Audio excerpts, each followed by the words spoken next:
বিসমিল্লাহির রহমানির রহিম। আসসালামু আলাইকুম ওয়া রাহমাতুল্লাহ। Welcome to everyone in this session. Course title Advanced Financial Reporting, and this is the first chapter of Financial Reporting Fundamentals. আমরা এই চ্যাপ্টারের একদম লাস্টের পয়েন্ট আলাপ করব, application and limitations of the basic concept.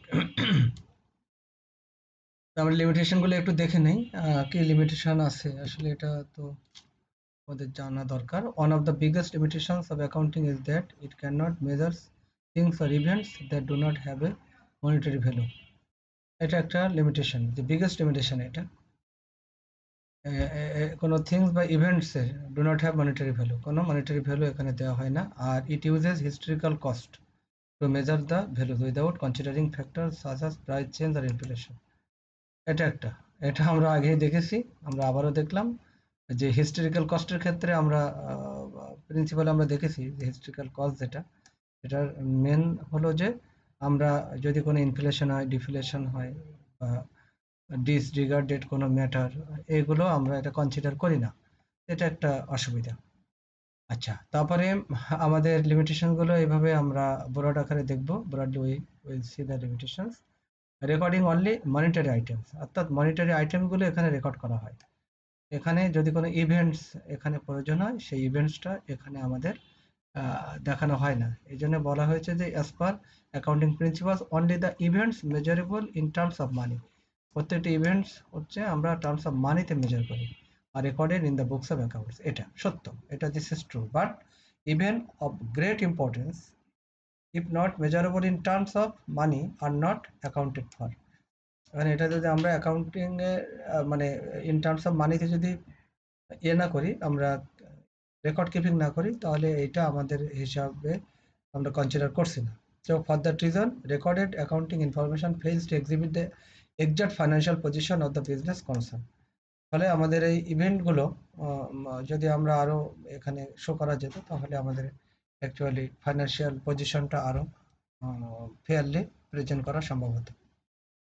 Time value of money, এখানে time value of মানির ক্ষেত্রে বলা হয়েছে যে অ্যাকচুয়ালি এখানে যে যে ডিউটি ইনফ্লেশন যে আমাদের ভ্যালুটা চেঞ্জ হয়, সেটা আমাদের এখানে কনসিডার করা হয় না, কারণ এখানে হিস্টোরিক্যাল কস্টকে কনসিডার করা হয়। যে সেই 10 বছর আগে যে মূল্যে কেনা ছিল একটা ফ্যান, সেটাই এখনো কনসিডার করা হচ্ছে। এইটা এটা ফাইন্যান্সিয়াল পজিশনের ক্ষেত্রে এটা একটা প্রবলেমের কথা বলা হয়েছে।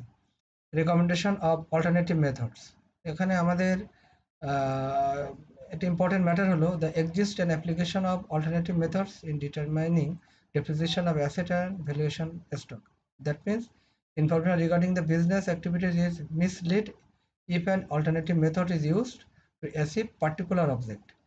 অর্থাৎ হলো আমরা যেটা অল্টারনেটিভ মেথডের রিকমেন্ডেশনটা, যে আমরা হয়তো একটা ডেপ্রিসিয়েশন ডিটারমিন করছি, সেটা একটা মেথডে আমরা অ্যাসেট ভ্যালুয়েশনটা করছি, কিন্তু এটা যে আমরা অল্টারনেটিভ আরও একটা মেথড যদি হতো ভালো হতো, নতুবা এটা মিসলিডের পর্যায়ে চলে যায়। তারপরে আমরা রেস্টের অফ অ্যাকাউন্টিং প্রিন্সিপালস, অর্থাৎ exhibit accounting information can not always exhibit a true and fair picture of business concern owing to limitation of the accounting principal. Accounting প্রিন্সিপালের কারণে যে ট্রু অ্যান্ড ফেয়ার পিকচারটা এটা এক্সিবিট করা যাচ্ছে না। এটা যেমন আমাদের বলা হচ্ছে যে এখানে ফিক্সড অ্যাসেট এটা ডিডাক্টিং আমরা ডেপ্রিসিয়েশন করছি, কিন্তু in case of inflation the fixed asset value শোন in the accounts doesn't correspondent to the actual position. এটা অ্যাকচুয়াল পজিশন শো করে না, এটা একটা অসুবিধা বা লিমিটেশনস বা সীমাবদ্ধতা। রেকর্ডিং অফ পাস্ট ইভেন্টস, অর্থাৎ আমাদের এখানে বলা হয়েছে যে past events are accounted for, past ইভেন্টের হিসাব করা হয়, but naturally there is no system of recording events that occur in future. মানে এমন কোনো হিসাব এখানে রাখা হয় না যেটা ফিউচারে সংঘটিত হবে ইভেন্টস আর কি, কিন্তু সেটার কোনো ধারণা এখানে দেওয়া হয় না। আচ্ছা, number 6, allocation of problem.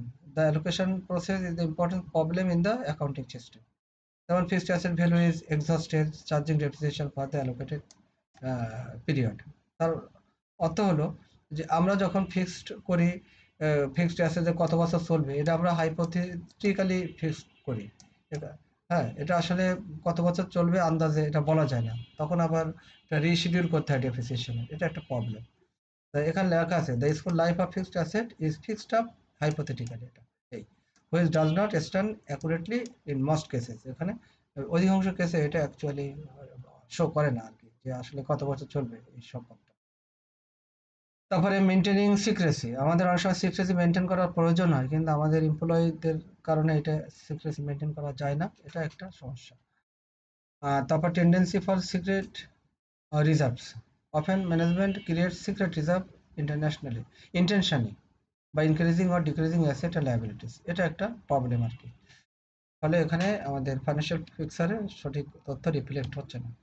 R importance of form over substance, এখানে বলেছে at a time of preparing accounts for a particular period the emphasis is laid on form table etc instead of giving importance to an exhibition of substantial information। অর্থাৎ আমরা যদি এখানে বিভিন্ন table বা form ইত্যাদি ব্যবহার করা যেত সেটা আমাদের ভালো হতো, কিন্তু আমরা ইম্পর্টেন্স দিচ্ছি শুধু সাবস্টেন্সিয়াল ইনফরমেশনের উপরে। যেমন as per company act preparation of balance sheet is a prescribed form is mandatory, মানে এর বাইরে আমাদের যাওয়া যাবে না, অর্থাৎ ম্যান্ডেটরি করা আছে, রুলস অ্যান্ড রেগুলেশন করা আছে, যে বিভিন্ন রেগুলেটরি অথরিটি তারা ঠিক করে দিয়েছে যে such way will prepare the financial statements. So এগুলো হলো আমাদের limitations of the basic accounting কনসেপ্টে। ওকে, এই মোটামুটি আমাদের discussion. Thanks for watching this presentation.